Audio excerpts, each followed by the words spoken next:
नमस्कार दोस्तों, मैं दिनेश परियार और आज हम बात करेंगे बौद्ध साहित्य के बारे में। हम देखेंगे जो मोटे तौर पर महत्वपूर्ण बौद्ध साहित्य हैं उनके बारे में हम अध्ययन करेंगे। तो सबसे पहले हम बात करते हैं जातक कथाओं के बारे में। जो ये जातक कथाएं हैं ये बुद्ध के जो पूर्व जन्म की कहानियाँ और कथाएं हैं। जो महात्मा बुद्ध का जो पूर्व जन्म उनकी कहानियाँ और कथाएं हैं। ये जो जातक कथाएं हैं इनका उल्लेख जो सीनली भिक्षुओं द्वारा गद्य पद्य दोनों में ये जातक कथाएं लिखी गई। और अब बात करेंगे सूत पिटक के बारे में। जो सूत पिटक हैं इसका अर्थ होता है धर्मो उपदेश अथवा धर्मो व्याख्यान, यानी ये धर्म पर उपदेश और धर्म पर व्याख्यान, इनको सूत पिटक कहा गया है। यानी ये धर्म पर जो उपदेश और धर्म पर जो व्याख्यान दिए गए ये सूत पिटक के अंदर हमें मिलते हैं। और सूत पिटक के अंदर भी बुद्ध की जो जन्म की जो कथाएं हैं, यानी बुद्ध की जो पूर्व जन्म की कथाएं ये सूत पिटक के अंदर हैं। और सूत पिटक के बारे में बात करते हैं तो इसके 5 निकाय हैं। दीर्घ निकाय, और ये जो दीर्घ निकाय है इस पर जो टीका है ना ये सुमंगल विलासिनी इनकी टीका है। यानी दीर्घ निकाय की टीका सुमंगल विलासिनी। और अब बात करते हैं खुद्दक निकाय। इससे पहले देखते हैं मंजिम निकाय दूसरा, संयुक्त निकाय तीसरा और अंगुत्तर निकाय चौथा। और ये 5वां है खुद्दक निकाय जो सबसे महत्वपूर्ण है। ये खुद्दक निकाय के अंदर स्वार्थ सिद्धि को वरीयता दी गई है, यानी ये स्वार्थ सिद्धि के लिए प्रसिद्ध हैं। और अब बात करेंगे अब बात करते हैं तीसरा बहुत महत्वपूर्ण साहित्य विनय पिटक। विनय पिटक के बारे में बात करते हैं। इसके अंदर मठ के जो निवासी थे उनके अनुशासन संबंधी नियम है। इसके अंदर जो मठ के अंदर जो निवासियों के अनुशासन संबंधी नियम इसके अंदर विनय पिटक में मिलते हैं। अभिधम पिटक के बारे में बात करते हैं चौथा। तो अभिधम पिटक 3 भागों में बांटा गया है। हमने अभिधम पिटक के बारे में जो तीसरी बौद्ध संगीति हुई थी उसके बारे में हमने अध्ययन किया था। और इसका जो संकलन की बात करते हैं तो ये मोगलीपुत्त ने किया था।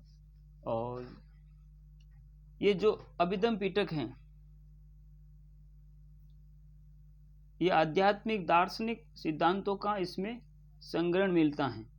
और अभिधम पिटक के बारे में बात करते हैं तो इसे 3 भागों में बांटा गया था, जिसे पातिमोख्य कहा गया है।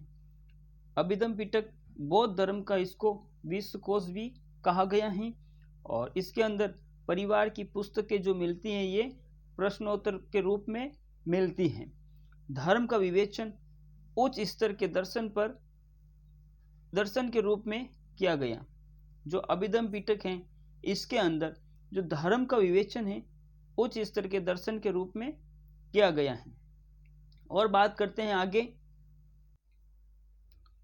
अभिधम पिटक के बारे में बात करते हैं। और तो जो अभिधम कोश के रचयिता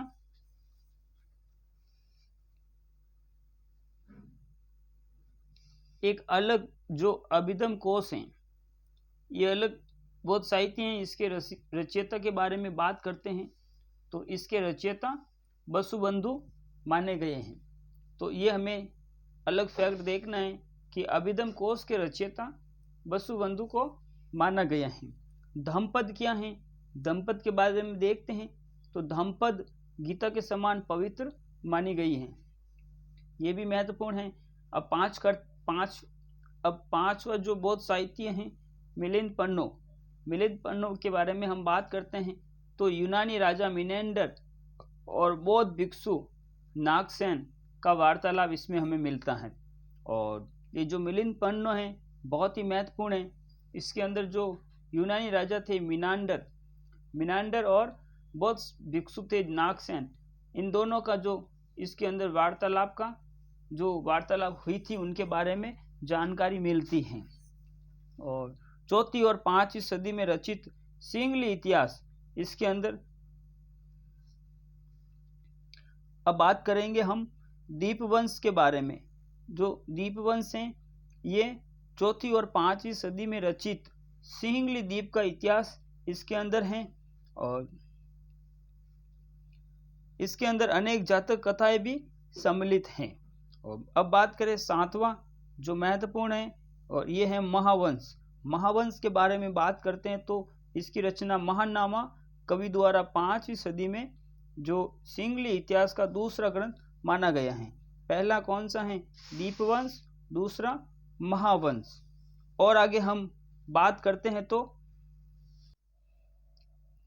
महावस्तु के बारे में हम बात करते हैं। महावस्तु ये संस्कृत में लिखा गया बुद्ध का जीवन वर्त है, ये भी महत्वपूर्ण है। और जो नमा बौद्ध साहित्य हैं ये है ललित विस्तार, यानी इसके अंदर विशुद्ध रूप से महायान धर्म का जो उल्लेख है। और ये जो ललित, इसका अर्थ ये होता है बुद्ध का देवीय रूप इस ग्रंथ में विस्तार से वर्णन है, यानी जो बुद्ध थे उनका देवीय रूप इस ग्रंथ में विस्तार से वर्णन किया गया है।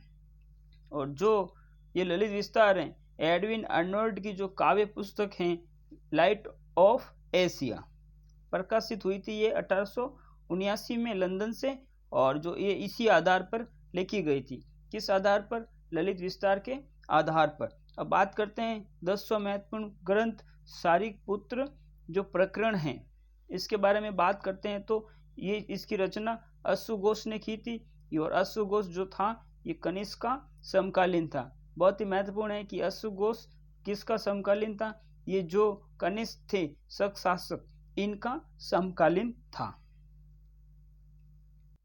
हम बात कर रहे थे शारिकपुत्र प्रकरण। जो शारिकपुत्र प्रकरण है इसकी रचना अश्वघोष ने की थी, और अश्वघोष के बारे में हम जानते हैं कि ये कनिष्क का समकालीन था। और अश्वघोष के बारे में बात करते हैं तो ये संगीतकार, धर्म प्रचारक, नीति शास्त्री, दार्शनिक, टीकाकार और कथाकार और अन्वेषण आदि ये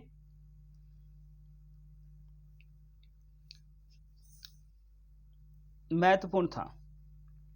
5वीं सदी का महान टीकाकार था ये जो अश्वघोष 5वीं सदी का महान टीकाकार था। और इसकी जो तुलना है ना मिल्टन, कांट और वाल्तेर से की जाती हैं, जो रचित हैं संस्कृत में। जो शारिकपुत्र रचित हैं, जो ये शारिकपुत्र प्रकरण रचित हैं, ये संस्कृत के अंदर रचित हैं। साहित्य में उपलब्ध सबसे प्राचीन नाटक माना गया है ये शारिकपुत्र प्रकरण।